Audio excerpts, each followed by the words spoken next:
Hey everyone, thank you for stopping by Living to Do's review of Winning Time, Season 2, Episode 1. It's back. I love this show. It was so good last season. They did a really good job. It was very interesting and exciting. I know it's based on the Lakers, their dynasty that they had in the 1980s, but they do change up a lot of things just to keep it interesting and juicy. And from episode 1, I should say, I can see they're continuing on that same path. I love it. They start off the season, showing us game 1 of the 1984 NBA Finals, where the Lakers were playing Boston in Boston, and the Lakers won. And the Boston fans were too rowdy, out of control, chasing the team out of the arena on their bus to their bus, throwing things at them. They're just wild. It just showed their mentality.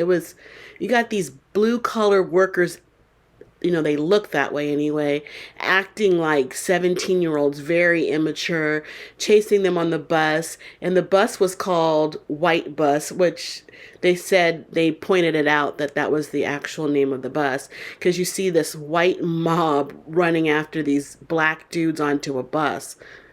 The optics, oh my goodness. But they said, I guess that part of it was true. Then they flash back to 4 years earlier, in the summer of 1980, and there talks about paying the players more money. Back then, they gave an example that Michael Cooper was making $35,000 a year, and Jerry Buss wanted to up his salary. He wanted to add a zero onto that to make it $350,000 a year. And everybody seemed okay with that. That's on the team. Bill Russell, Claire, the VP of sports there, Jeannie Buss, who works in the organization with her father. Everyone except Jerry West. He was frantic, upset, always blowing up. He needs to calm down. He's going to have a massive heart attack. He thought it was ridiculous. There was no money. Actually, the accountant didn't think it was a good idea because there was no money. And Jerry said that he earned $800,000 for his whole career. I think even a rookie player might make more than that nowadays. How far they've come. They were going to pay the guys this kind of money because they're trying to keep their team together, and they thought, they were going to be ahead of the curve, where other players on the teams weren't going to be making that much money, and this way they would stick with the Lakers, the current roster, because they were outstanding. And they were going to do this. They were going to get the money by buying more teams, other teams, like in other sports, tennis teams, horse racing teams. They were going to buy these teams because these new teams meant new lines of credit, and that's how they were going to pay the players. And I guess they were in hopes of making money off these other teams. And maybe the excitement, they were talking about cable TV. They showed like a ESPN contract.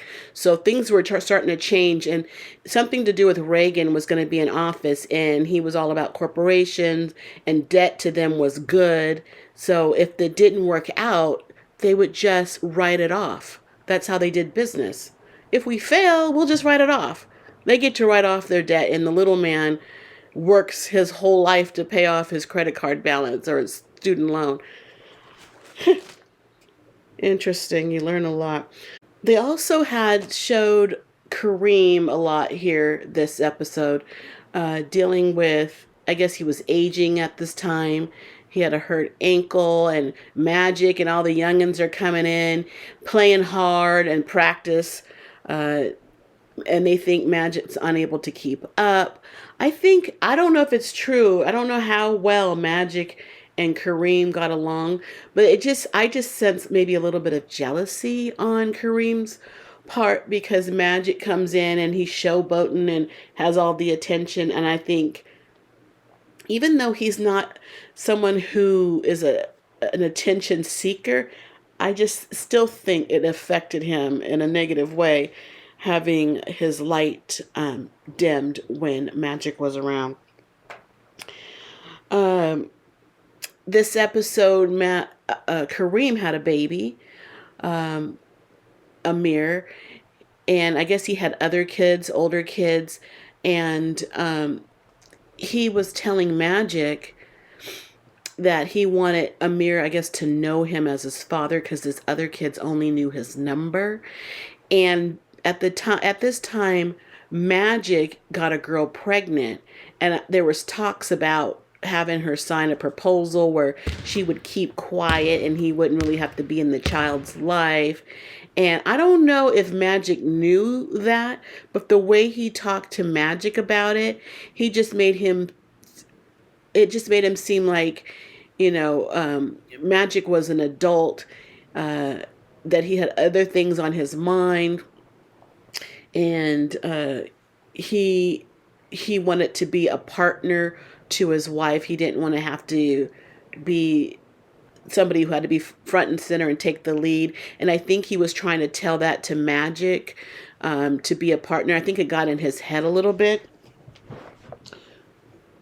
which is great. You don't want your kids just to know you by your jersey number. So Magic's baby was going to be born in the middle of the season, this NBA season, and his manager and lawyer, Dr. Thomas is his manager, and the lady, Miss Adams, his lawyer. They were drawing up proposals for this young lady, this Miss Mitchell, to sign, so she would keep quiet. And all along, Magic was still trying to talk to Cookie. He still wanted her in his life. And he gets hurt during this season. He hurts his knee and he has to rehab, and he goes back home to Lansing, Michigan, where he's from, to his parents' house. But he's still sleeping around. People are still, even his lawyer, his married lawyer, they showed him sleeping with her. I don't know if that's true in real life, but it did indicate this dude was sleeping around with everybody. They show this girl, Miss Mitchell, I don't know if it's his ex-girlfriend or someone he just messed around with. They showed her parents at his family's home, and they're very upset about this proposal that Dr. Thomas and the lawyer want them to sign.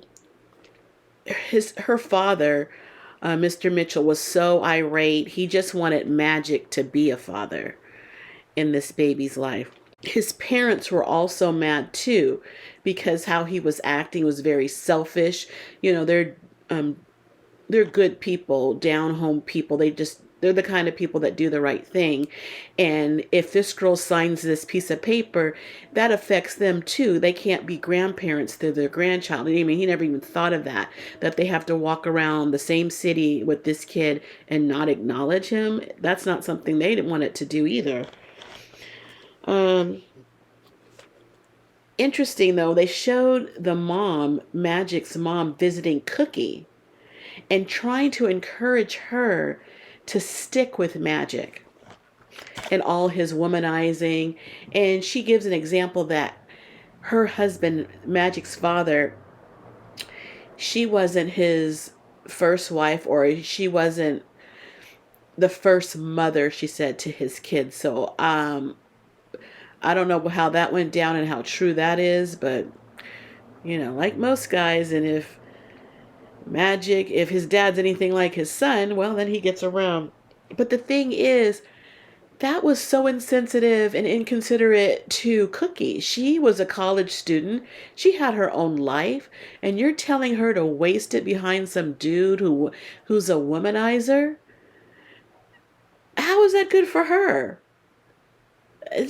That's just the old way of thinking. Stick around these cheating men. Oh, I bet you wouldn't do that today. Now, Magic, steady trying to get in touch with Cookie. He calls her. She finally picks up, and he's apologetic about what he's doing. And she asked him, do you even think about what you're doing when you lay down with these other women? You know, he doesn't even think about the consequences. And he was honest. He said, no, I don't. He just keeps it pushing. But I thank him for his honesty. I think that's what we need. We need a man who is going to tell us what's really going on in their brains. Why do they commit these acts? Why is it all of a sudden they don't know right from wrong? And they continue to do this, and they expect the next person, you know, the girl that they're with, their main chick, to stay by them. But if their main chick would have done that to them, that main chick would have been on the outs, no looking back. I don't understand why they think the way they conduct themselves has to be the way we all accept it, and I don't understand why that is.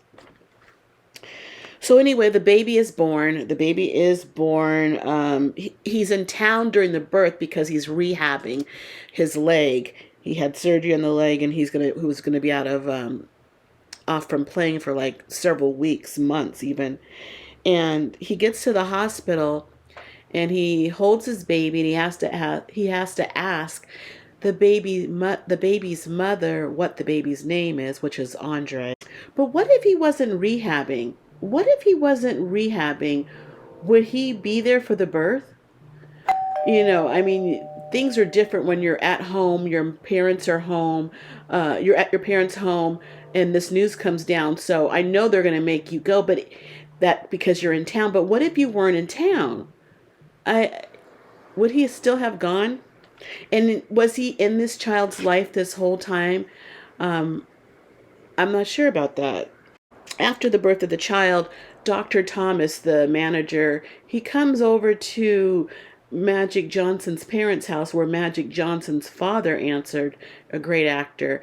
And he sees Magic Johnson's father in pajamas when he answers the door. And he says, oh, I didn't know it was a garbage holiday, because he's a garbage man. I thought, what a terrible thing to say. You know, it was so disrespectful. Magic's father gathered him up real quick. He handled him real well. Dr. Thomas, the manager, wanted Magic to sign the proposal, now we know as an NDA. And Magic's father told him that they handled it like family, that they wouldn't be signing any proposal. He still wanted to talk to Magic about it, but Magic's dad handled that. And he slammed the door in his face. Behind the door was Magic's mother and Magic. So I don't know how Magic really feels about that dude, and I hope that's one of the fictional characters, because he's a joke. So Magic finally gets back to LA, and the Lakers are playing, and he enters the floor, and everybody's cheering him on. But apparently, during his absence, the coach has developed a system of play called the system, fast breaks, making a lot of shots in hopes that the other team, I guess, can't keep up the pace. And then they're going to do that while Magic is out, and Kareem is, you know, he's lagging because of ankle injury, and he's slower now.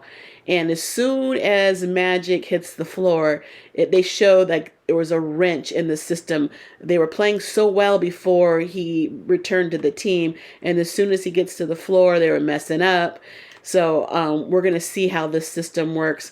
We're in the, I guess it's late winter of 1981, before the playoffs. So I guess next episode we'll see how far they make it and if Magic makes a difference. I don't remember what happened back then, and I'm not going to look it up.